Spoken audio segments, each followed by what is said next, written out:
সাহেবগঞ্জে পুরনো পিডব্লিউডি বাংলোর নতুন রূপ, দমকল কেন্দ্র নির্মাণে আশার আলো। কোচবিহার জেলার দিনহাটা 2 নম্বর ব্লকের সাহেবগঞ্জে অবস্থিত বহু পুরনো পিডব্লিউডি বাংলোটি এককালে সাহেবদের আনাগোনার জন্য পরিচিত ছিল। ওই ঐতিহাসিক স্থানটি কালের স্রোতে তার জৌল সারিয়ে বর্তমানে অসামাজিক কার্যকলাপের আখড়ায় পরিণত হয়েছিল। বাংলোর চারপাশ আগাছায় ভরে যাওয়া এবং সাপ পোকার উপদ্রব বাড়ায় স্থানীয় বাসিন্দাদের মধ্যে ক্ষোভের সৃষ্টি হয়েছিল। স্থানীয় বাসিন্দা রথিন ঘোষ জানান, বাংলোর এই অবস্থার কারণে এলাকার পরিবেশ দূষিত হচ্ছিল। তিনি সরকারের কাছে এই স্থানটির উন্নয়নে পদক্ষেপ নেওয়ার আহ্বান জানান, যাতে এলাকার পরিবেশের উন্নতি হয় এবং স্থানীয় বেকার সমস্যার সমাধান হয়। সম্প্রতি এই বাংলোর জায়গায় একটি দমকল কেন্দ্র নির্মাণের পরিকল্পনা করা হয়েছে। এই খবরে সাহেবগঞ্জের বাসিন্দাদের মধ্যে আনন্দের জোয়ার বয়ে যাচ্ছে। স্থানীয় বাসিন্দা হরিনারায়ণ রায় জানান, তার বাবার কাছ থেকে তিনি শুনেছেন যে আগে এটি ডাক বাংলো ছিল এবং ব্রিটিশ আমলে এখানে টাকশাল ছিল। সাহেবরা এখানে এসে টাকা তুলতেন। দীর্ঘদিন ধরে অব্যবহৃত থাকায় স্থানটি অসামাজিক কার্যকলাপের কেন্দ্রে পরিণত হয়েছিল। দমকল কেন্দ্র নির্মাণের খবরে তিনি অত্যন্ত খুশি। অপর বাসিন্দা সুনীল চন্দ্র বলেন, দমকল কেন্দ্র স্থাপিত হলে এলাকার পরিবেশের উন্নতি হবে। উত্তরবঙ্গ উন্নয়ন মন্ত্রী এ বিষয়ে জানান, দমকল কেন্দ্র নির্মাণের প্রচেষ্টা চলছে। তিনি জেলা শাসক এবং দমকল বিভাগের মন্ত্রীর সঙ্গে আলোচনা করেছেন। পূর্ব নির্ধারিত স্থানে পুলিশ স্টেশন নির্মিত হওয়ায় জায়গার অভাবে সাহেবগঞ্জের এই বাংলোর স্থানে দমকল কেন্দ্র নির্মাণের সিদ্ধান্ত নেওয়া হয়েছে। দমকল বিভাগের কর্মীরা ইতিমধ্যে স্থানটি পরিদর্শন করেছেন। এই উদ্যোগের ফলে এলাকার পরিবেশের উন্নতি হবে বলে তিনি আশা প্রকাশ করেন। আসুন শুনে নিয়ে আর কি বললেন স্থানীয় বাসিন্দারা। সার্বজনীন জনসাধারণ যাদের উপকার লাগে কাজে, যেমন শুনতেছি দমকল হওয়ার কথা। দমকল হলে সবচেয়ে ভালো হয়। এখানে মোটামুটি দিনহাটা 2 নম্বর ব্লকে এখানে দমকল কেন্দ্র নাই, দিনহাটতে আসে সবচেয়ে ভালো হতো আর কি। এখানে করেই আসে যখন সাথে কী ছিল এই জায়গায় এর আগে তো ডাকবাংলায় ছিল আর কি, মানে কোনো ভিআইপি টিভি আসে এখানে উঠতো এর আগে। হ্যাঁ, তার আগে শুনছিলাম যে এখানে একটা টাকশাল ছিল, ব্রিটিশ পিরিয়ড আর কি। সাহেবরা ছিল এখানে, টাকা দিয়ে সাবানো হতো। হ্যাঁ, তার জন্য এই জায়গাটার নাম সাহেবগঞ্জ। বাবার কাছে শোনা আর কি। সেটা তো আমি ঠিক বলতে পারবো না, তবে আমরা জানো তো আর কি, আমরা এই 82-83 পর্যন্ত আমরা বলতে পারি এখানে ভিআইপিরা উঠতো বা এখানে যে যাত্রা গান উঠতো, সেই নায়ক নায়িকারা মানে যারা আর কি ভিআইপি এক কথায় তারা এখানে থাকতে পারত।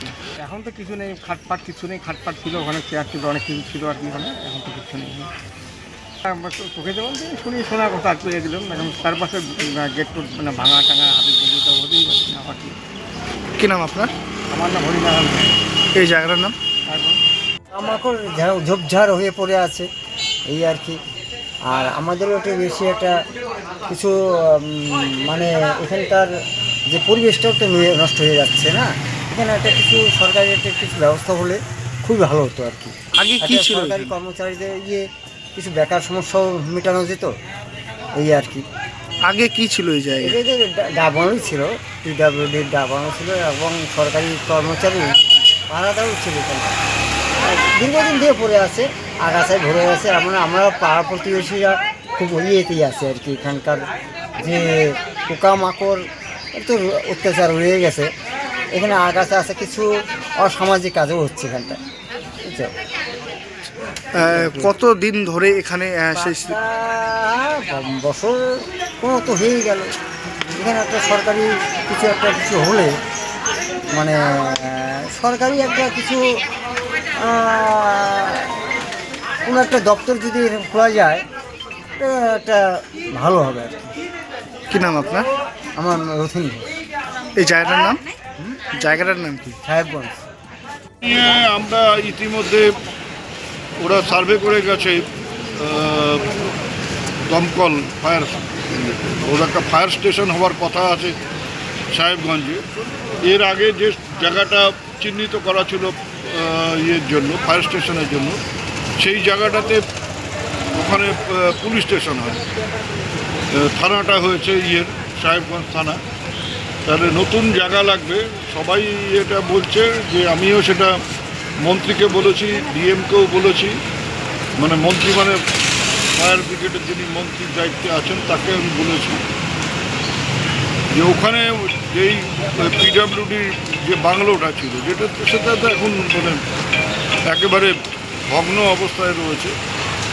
সেই জায়গাতে যদি ফায়ার স্টেশনটা হয় তাহলে এটা ভালো হয়।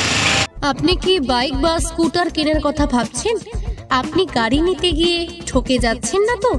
দীর্ঘ 7 বছর যাবৎ সততার সাথে ব্যবসা করে আসছে বামনহাট আমান হোন্ডা।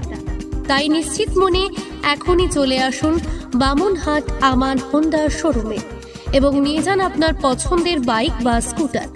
আমাদের এখানে রয়েছে বিভিন্ন মডেলের বাইক ও স্কুটারের বিশাল সম্ভার। এছাড়াও এখানে একই ছাদের তলায় পেয়ে যাবেন সেলস, সার্ভিস এবং স্পেয়ার পার্টস। প্রত্যেক কেনাকাটায় রয়েছে স্বল্প ডাউন পেমেন্ট ও ন্যূনতম ডকুমেন্টসে লোনের সুবিধা। এছাড়াও রয়েছে সুদক্ষ কারিগর দ্বারা স্বল্প সময়ে গাড়ি সার্ভিসিংয়ের সুবিধা। তাই আর দেরি না করে এখনই যোগাযোগ করুন বামুনহাট আমান হোন্ডা শোরুমে। স্থান বামুনহাট SBI ATM এর পাশে। যোগাযোগের নম্বর 9002805414।